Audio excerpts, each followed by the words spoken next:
Welcome to Michelle Sews Again. I'm Michelle. Today I am going to talk to you about my very first official make as a Rebecca Page brand ambassador. I'm really excited about it.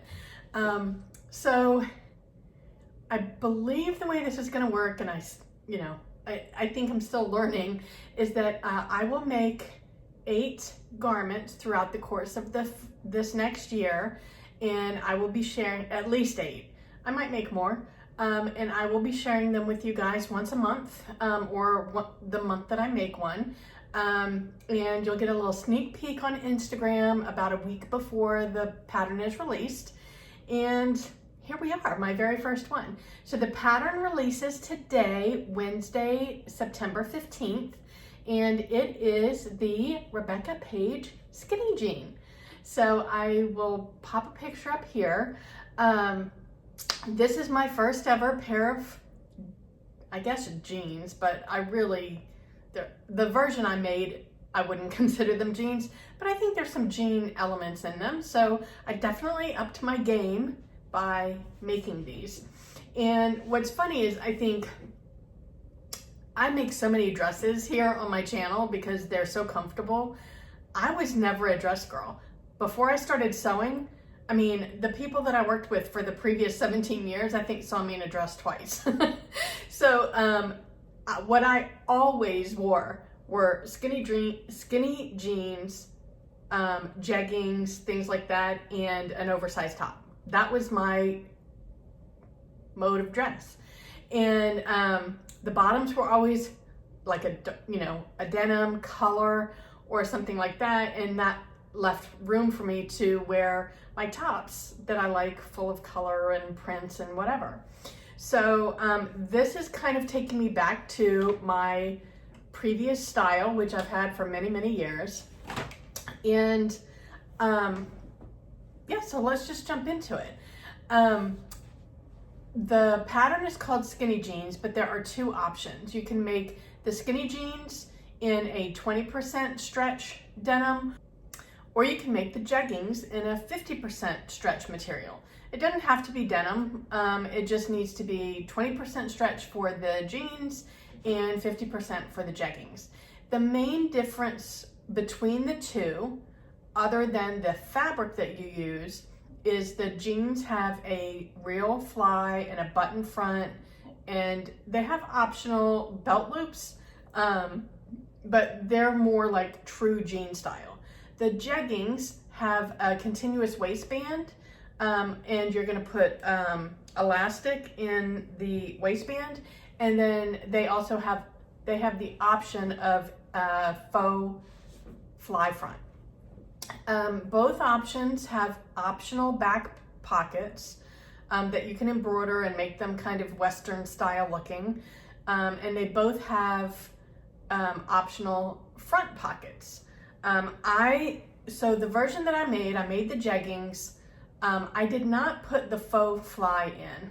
I just didn't feel like I wanted that attention right there on my stomach.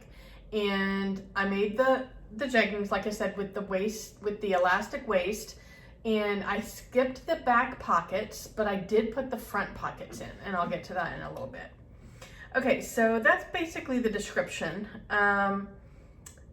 From a size perspective, they come in Rebecca Page traditional sizes, or I guess maybe they're her newer sizes, because I know she's in the process of expanding sizes on some of her older patterns. But all of her new releases come out in extra extra small to 5XL. So very size inclusive on both ends of the spectrum. For these particular pants, the waist goes from 25 inches to 50 and the hips from 34 to 57. Now this does have negative ease, so the finished garment measurements are slightly smaller than the size chart measurements. So for the finished sizes, the waist is 24.5 inches to 49.1 inches, and the hips go from 29 inches to 49.2. So she recommends that you go with your hip measurement for the initial sizing, and then you grade up or down for the waist and the thighs and the knees and the ankle and all that. And she walks you through that step by step. So it's not as simple as just a hip and a waist. Because these are skinny jeans and they're intended to fit all the way down, she actually gives you the finished garment measurements for your waist, your hip, your thigh, your knee, and your ankle. And then also the inseam. So it's a pretty thorough instruction manual for these jeans. I ended up making the 4XL because my hip size is a 53, the 4XL hip size is a 54, but the 3XL was a 51. So I was afraid they'd be a little bit too tight if I went there, especially because there was going to be negative E's on top of that. But I graded down to an extra large at the knee. So I'm very all my weight is carried in my middle. My legs are pretty big, but for the size of my middle, my legs are narrow, if that makes sense. So I graded down to an extra large at the knees, and I kept going from there. And I took 8 inches out of the length. So these are designed for people that are 5'6". I'm only 5'1". And when I think about how much I ended up taking out, these pants hit me right at my ankle. So not sure how that math works out, but I basically measured my inseam, and I measured the inseam of the pattern, and I cut the length out based on that, rather than using the typical, the typical formula is to take 1/2 inch for every inch difference between you and the height that the pattern was drafted for, which would have meant that I would have only taken out 2.5 inches. Those would have been way too long. These literally hit me right at my ankle, so I'm not sure how that math works. I did not need to make any crotch adjustments, surprisingly, and very happily. I didn't have to do that. So, but if you need to, they walk you through how to do that, and they also have tutorials linked in the instruction booklet to show you how to make crotch adjustments. I didn't look at them because I didn't need them, but I think it's nice that they have that information available to you. The fabric options are all stretch materials, obviously. Stretch denim, ponte, scuba, bengaline, and they even recommend that you upcycle an old pair of stretch jeans that you have in your closet that you're not wearing anymore, which I think that's great. You will need, well, let's see. It recommends that you have a lining fabric for your pocket bag, and you even have the option of using a lining fabric for the inside of the waistband. I forgot to do both of those, so I cut my pocket bag and my inside of my waistband out of my main fabric. It worked out fine. Speaking of fabric, so what I ended up using was this, it's a stretch. Can you see that? I don't know if you can see the color very well. It's like a hunter green, a forest green, a hunter green. And it's a stretch suede, and I used this hunter green. I figured because of the material, it's good for fall. So I picked a color that I knew I could mix and match a lot of things that I already own with. And so yeah, I went with the hunter green. Very happy with that. You will need anywhere from 1.5 to 2.5 yards of your fabric, depending on the size that you're making and the width of your fabric. I think the fact that you don't need more than 2.5 yards is pretty good.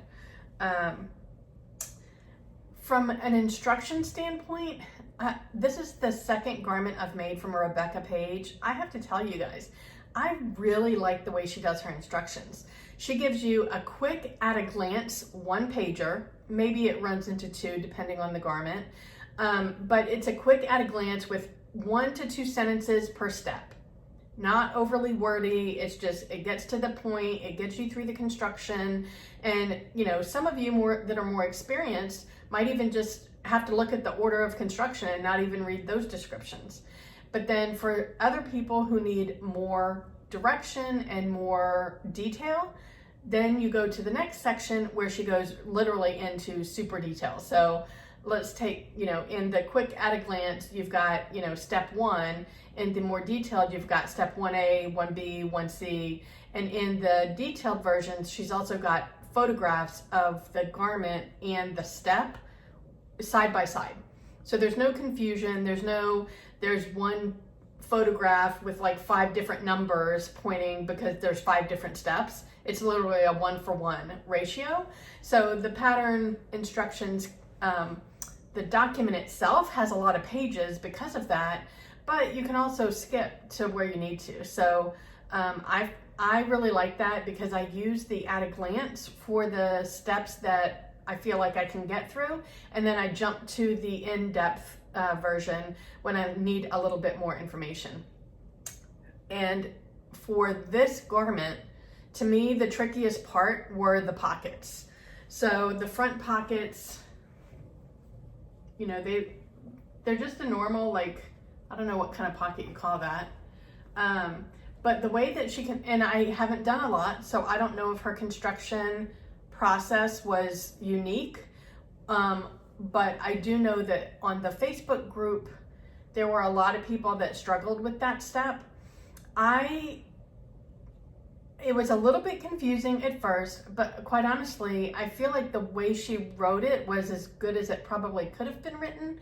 And all I had to do was just read through the step by step, look at the images, and then I was able to put it together. It maybe took me an extra 10 or 15 minutes.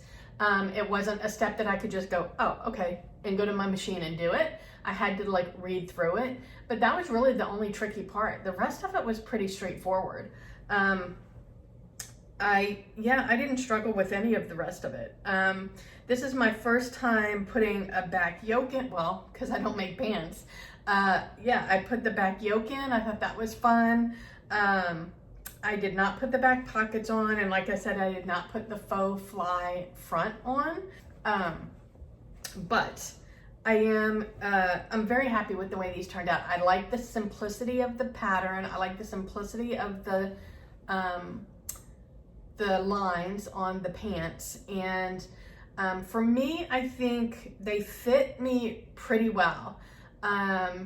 I probably need to make a couple of minor tweaks to the fit. There's a place like on the leg where it buckles out a little bit, and I just need to smooth that out. It's not like, it's probably the way that I graded the pattern from the hip to the knee. I probably curved it or something. So that's just something I need to straighten out. The only other thing from a pattern perspective, and it's actually not the pattern's fault, it's mine. I actually made a muslin, you guys. I know, who am I? But I made a muslin. I had some like really kind of like drab brown ponte material that I had bought last year when I had visions of making a capsule wardrobe in colors that just, they're beautiful colors for fall for people who like, basic colors. But now that I've kind of found what makes my heart sing, they're not colors for me. So it was this kind of drab brown ponte that I had bought to make some culottes. And so I used that for my muslin because I didn't want to cut into this suede until I knew like that I had the grading of the pattern right.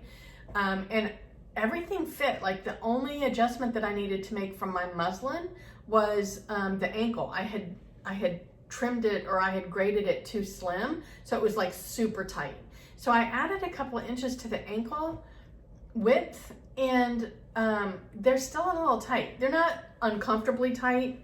I can still wear them, and I will. But yeah, it wasn't quite enough. One of the things that I love about this pattern is it taught me some new techniques. So for the inside seams, for the inside leg seams, the crotch seam, those are all flat felled. So that was new for me. And even with this bulky stretch suede, they went together really nice. Like I didn't have any trouble. Let me see if I can show you. Can you see that? I feel like it's kind of dark. But yeah, I was really happy with my flat felled seams. I think I did a good job for it being my first time. The outside seams were French seamed. In this material, the French seams were a little bulky. I'm not sure why the French seams were bulky, but the flat felled, well, I guess because the flat felled, you're actually like stitching it down to the fabric. But the French seams kind of just, they don't lay flat, they just kind of stick out. But it doesn't bother me when I'm wearing them. Let's see, what else? Nothing really that I didn't like about the pattern. I like the way it fits. They're comfortable. So even though they're super snug, they're comfortable. I did not, as I mentioned, I forgot to cut out a different fabric for the pocket bag. So my pocket bag is in my suede, but honestly, it feels kind of nice. So I don't mind it. And it's not like, it's not bulky, so it doesn't bother me from that perspective. Anyway, so I'm gonna pop some pictures in here of me wearing them. And yeah, I'd love to know what your thoughts are. Are you excited about these? Do you need a pair of skinny jeans or jeggings? I'd love to know. And I'm gonna ask this every time I do this because I'm curious to know. I don't see a lot of people posting about Rebecca Page patterns, and I'm just curious if you've ever made anything from her line and what you thought of it. Am I on point with my opinion of her directions or her instructions, or do you think I'm off base? I don't know. I'd love to know. For me, it works. So, I guess the bottom line is, do I recommend this pattern? And the answer is yes. If you need a pair of skinny jeans or a pair of jeggings, then I do think that this is a good pattern. I think that she does a really good job of walking you through how to fit the pattern to your body. And everybody's body is unique. And so the fact that she's got finished measurements for all of those points along your bottom half to make sure that you're getting the best fit, I think is pretty good. So I'd love to know what your thoughts are. Is this something that you think you need in your life? If so, let me know. Or do you have a favorite skinny jeans or jeggings pattern that you'd like to share with me? I'd love to know what you have. Anyway, thank you so much for joining me. Wherever you are, I hope that the weather is fantastic, and I hope you're able to get some sewing in. Thank you so much for joining me. I'll talk to you next time. Bye.